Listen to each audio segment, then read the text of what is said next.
Welcome to Wealth Wisdom. If you have ambitions to achieve financial success, please leave yes in the comment, and we are here to help you obtain insight and build wealth. The book we are going to share today is Can't Hurt Me by David Goggins. Meet the world's most determined man. So many of us struggle with even the most basic fitness regimen. Somehow we always find an excuse not to head to the gym after work or to skip that weekend run.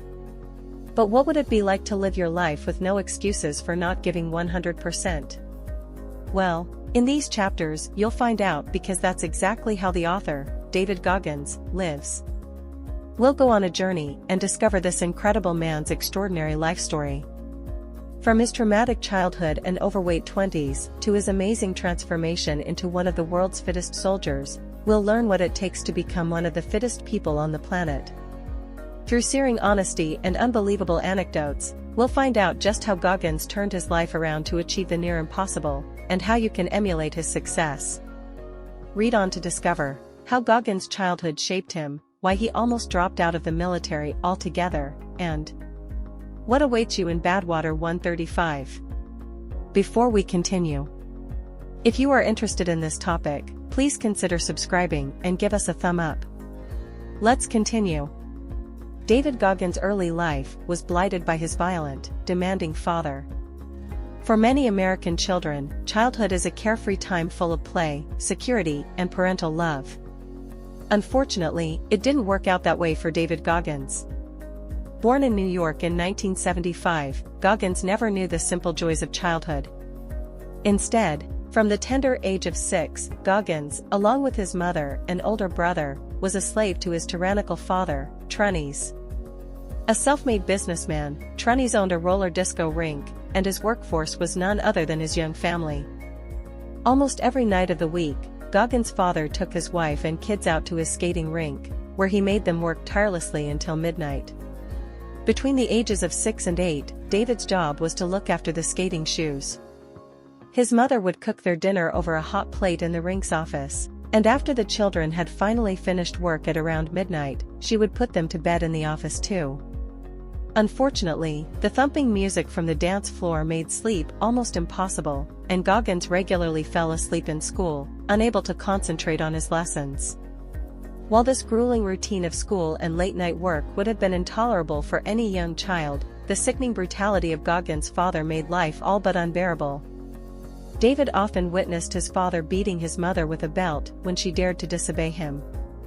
Once, when David contracted a bad ear infection, she dared to take him to the hospital. Trunnies hated spending money on his family, even when his children's health was at risk. When his mother returned from the hospital, Trunnies beat her senseless. Whenever David tried to intervene to protect his mother, he was belted too. He often had to hide the bruises and angry red welts his father's belt had given him. Thankfully, when David was 8 years old, he and his mother escaped from their tormentor. His mother sweet-talked his father into letting her get a credit card in her name, and with the help of a sympathetic neighbor, she planned her escape. After hurriedly leaving Trunnies' house, David and his mother drove to the small town of Brazil, Indiana, where they started a new life free from Trunnies. But their newfound freedom was bittersweet. Why? Because David's older brother decided to stay with their father, despite his cruelty, meaning that David saw him little after they left. Unfortunately, David's life in Indiana wouldn't be free from hardship either. Goggins escaped his father, but couldn't outrun his past suffering at his hands. David Goggins may have escaped his abusive father, but that didn't mean the rest of his childhood was any easier. In small-town Indiana, he would spend the rest of his formative years grappling with poverty and the demons of his past. As soon as the initial euphoria of fleeing from Trunnies wore off, David and his mother had a new and harsh reality to face: they were suddenly dirt poor. Trunnies refused to give his wife and child more than a pittance to support themselves in their new life. David and his mother lived in a public housing block where they paid $7 a month in rent and eked out an existence on her part-time job and a $123 monthly welfare check. As if poverty wasn't challenging enough, the traumatic effects of David's early years began to make themselves known when he was in the 3rd grade. After years of suffering at the hands of his father, David developed a nervous stutter, his hair started to fall out, and patches of his skin lost pigment and turned a different color. Why did this happen? As an adult, David realized that he was suffering from toxic stress. This is a phenomenon in which young children who have undergone severe abuse experience long-term changes to their brain chemistry, resulting in a permanent state of fight or flight. In other words, David had been through so much that his brain and body were now permanently on high alert for danger. As David soon found out, a devastating side effect of toxic stress is its limiting effect on children's memories. When suffering from this condition, even the most gifted child will struggle to remember the things they'd previously learned in school. In David's case, this meant that he was labeled as stupid by some of his teachers. Already the only black kid in his class, he now faced being yelled at and ridiculed on a daily basis. Faced with the prospect of being kicked out of school altogether and placed in a special needs facility, David began doing the only thing he could think of to get by. He started cheating on his homework and on important standardized tests. The result? His oblivious teachers allowed him to stay in school, but his education suffered terribly. Heading into his teenage years, unbeknownst to anyone else, David could barely read. Fear and disappointment held Goggins back from reaching his full potential as a young man. As a teenager, David still struggled with school and literacy. But in his late teens, he finally locked on to something concrete to do with his life: join the United States Air Force. Buoyed by hopes of becoming a military man, he buckled down, learned to read, and was accepted into Air Force training. Unfortunately, his path to success wouldn't be a smooth one.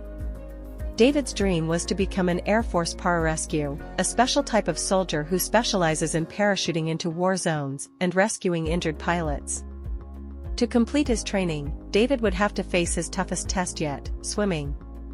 David's mother had not been able to afford swimming lessons for him, and he was 12 years old before he even saw a pool. This meant that when he began military training, he desperately lacked the sort of swimming ability necessary for him to make the cut. Paralyzed with fear and facing increasingly tough swimming challenges, he eventually took the easy way out by quitting. When a routine medical test picked up a predisposition to sickle cell anemia, a blood disease, David used it as his excuse to walk away from the military on medical grounds. Even as he was leaving, he knew he should stay and fight through his challenges, but fear got the better of him. By 1999, with his military hopes vanquished, 24-year-old David was working a dead-end job as a night shift pest exterminator and using food to numb his disappointment. After his discharge from the Air Force, he ballooned from 255 pounds to almost 300 as his eating spiraled out of control.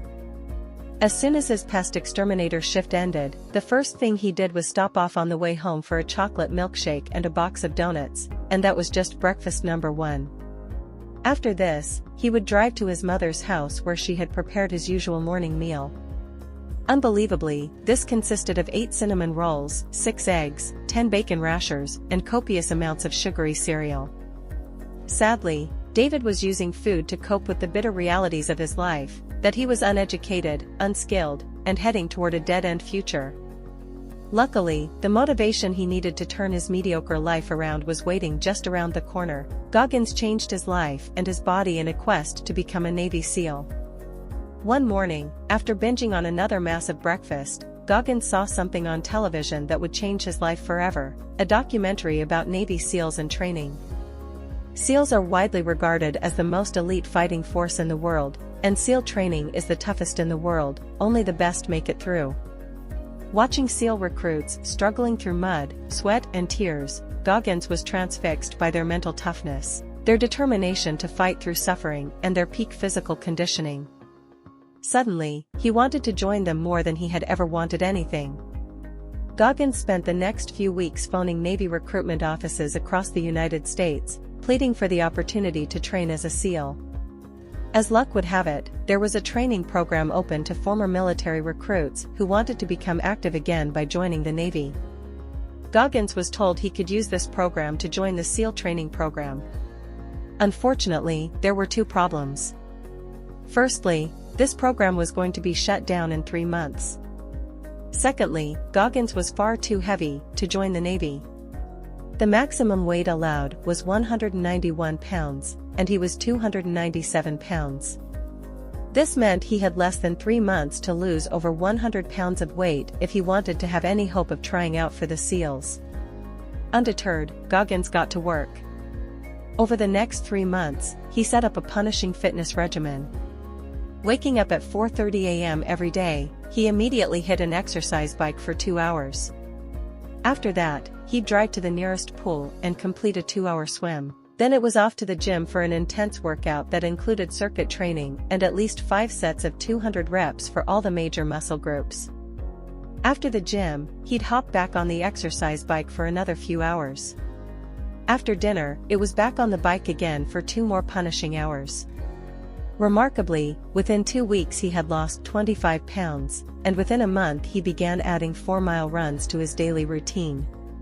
When the deadline for enrollment came around, Goggins was fighting fit. He joined the program and underwent a grueling training period that included going 5.5 days with minimal sleep and completing tough exercise drills while soaked with water and covered in sand.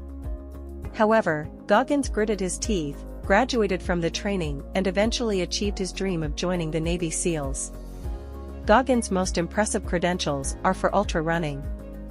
Goggins had achieved his ambition to become a Navy SEAL, but after a few years, he found himself hungry for new challenges. What would test his physical capabilities to the limit, the way SEAL training once had? In 2005, he found the answer: extreme long-distance running, or ultra running. Goggins began ultra running to contribute to a good cause. When several of his fellow Navy SEALs were killed in a military operation in Afghanistan, Goggins decided to raise money for the families they left behind. This way he could combine charity with his quest to complete the toughest foot race on Earth. The race he chose was called Badwater 135, a 135-mile race that includes the most challenging elevations and sweltering heat of any race in the world. Known as the ultramarathon to end all ultramarathons, it begins below sea level in California's Death Valley and finishes at an elevation of 8,374 feet. As if this weren't enough, Badwater 135 is always run in July, when Death Valley is often the hottest place on the planet. Incredibly, top competitors complete the course in under 48 hours. Before Goggins could compete in Badwater 135, the race's organizers required him to qualify by competing in another 100-mile race. So he set out to conquer the San Diego One Day, a 100-mile race in the heart of the city. Amazingly, he completed this first race without any special training at all. In fact, the only cardio he had been doing during the year leading up to this race was 20 minutes a week on a cross-trainer in the gym. Although he suffered greatly along the route, experiencing loss of bladder and bowel control due to sheer exertion, he completed the race in just 19 hours, even running an extra mile just to make sure he really had finished. After this triumph, Goggins was accepted as a 2006 Badwater 135 competitor. This time he trained as hard as he could in preparation for the race. Not only did he carefully study the terrain he would run, but he also trained in the kind of extreme heat in which the race would be run. When race day came around, all his training paid off, and Goggins completed Badwater 135 in just 30 hours, coming in 5th place. With a lot of hard work, anyone can emulate Goggins' success. Because Goggins is one of the United States' only African-American SEALs and a prolific ultra-runner, people often ask him how they can become as successful as him. His first piece of advice comes down to one thing: work ethic. It's a sad fact that our society has become addicted to quick fixes. But Goggins believes that if you want to master yourself and harness your true potential, there's no quick fix, only hard work. You may have tons of talent and passion, but without a work ethic to match, you're a bird without wings, you'll never fly.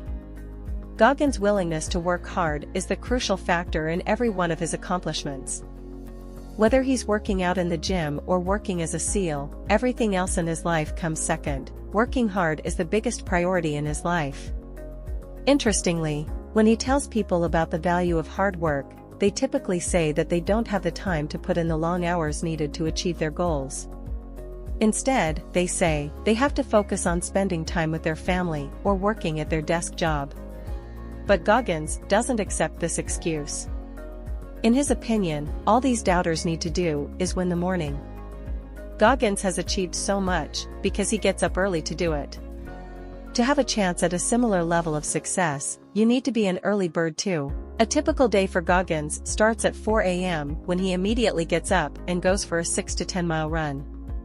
By heading out so early, he can be back home by 5:15 a.m., ready to shower and have breakfast.